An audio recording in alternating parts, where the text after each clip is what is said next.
Why Iran and Saudi Arabia hate each other? The first reason is the difference in religion. More than 95% of Iran's population are Shia Muslims, while Saudi Arabia is mainly a Sunni Muslim country.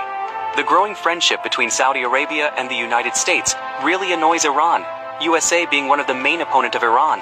Another reason is that in the conflicts from this region, both countries are supporting different sides, such as Iraq, Syria, and Yemen. Both of them wanted to have the dominant influence over the Middle East region. Apa pendapat Ustadz tentang pemimpin tertinggi Iran, Ali Khamenei, seorang Muslim yang pemberani melawan Zionis, Israel, Amerika? Seandainya Vladimir Putin berpihak kepada Hamas dan Palestina, apakah kita meninggalkan Putin atau bersama Putin? Kita bersama Putin. Apakah dengan kita bersama Putin lalu kita menjadi ortodok? Tidak. Kita bersama Putin karena dia bersama Palestina. Kalau Kim Jong-un, Korea Utara, membela Palestina, kita akan berjalan bersama Kim Jong-un. Apakah kita menjadi ateis? Tidak. Kita berjalan bersama dia karena kepentingan yang sama untuk Palestina. Kalau Xi Jinping, Presiden Cina, bersama dengan Palestina, membela Palestina, kita juga akan bersama. Kita bilang sama Xi Jinping, ayah, kamsia, kencong-kencong lah, China. Kita akan bersama. Apakah kita akan menjadi agama dia? Tidak. Begitu juga dengan ini. Apakah kalau saya bersama dengan Ali Khamenei lalu saya menjadi Syiah, Imamiyah, Isna Asyariyah? Tidak. Saya akan bersama dengan beliau demi untuk memerdekakan Palestina. Masalah akidah, keyakinan lain. Wala na'budu ma'abattum wala antum ma'abiduna ma'abud lakum dinukum. Pertanyaan Anda menyentuh dua peristiwa sejarah dan geopolitik yang berbeda. Namun keduanya dapat dijawab dengan memahami prinsip pragmatisme politik dan strategi, bukan pertukaran keyakinan agama. Berikut adalah jawaban rinci berdasarkan sejarah dan kondisi saat ini. 1. Nabi Muhammad dan kaum muslimin pro-Roma, Rum.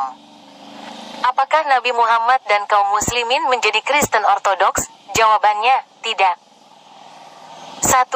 Alasan pro-Roma, kaum muslimin di Makkah dan setelah hijrah ke Madinah, berpihak kepada Romawi, Bizantium, karena Roma adalah penganut ahlul kitab, Kristen, yang memiliki keyakinan pada Tuhan Yang Maha Esa, monoteisme, meskipun berbeda dengan ajaran Tauhid Islam. Sebaliknya, Persia saat itu adalah penganut Majusi, penyembah api, musyrik. 2.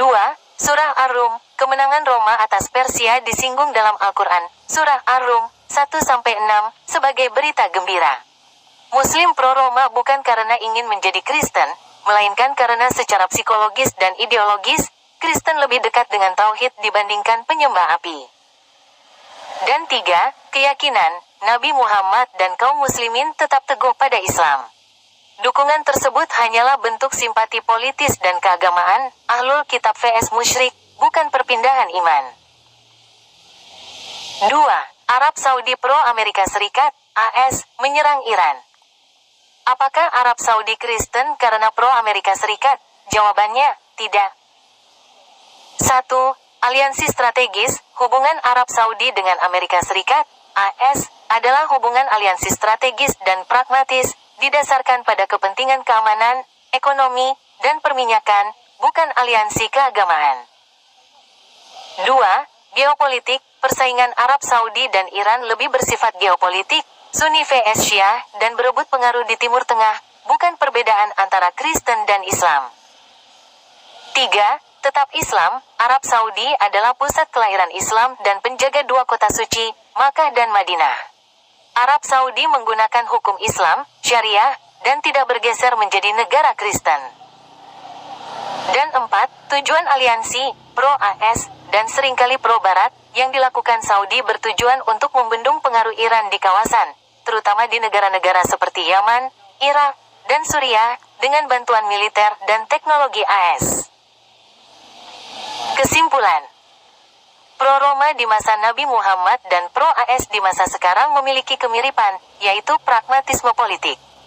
Dalam kedua kasus tersebut, kaum muslimin Arab Saudi tetap memegang teguh akidah Islam mereka, sementara aliansi yang dilakukan hanyalah strategi untuk menghadapi ancaman yang dianggap lebih besar pada masa masing-masing.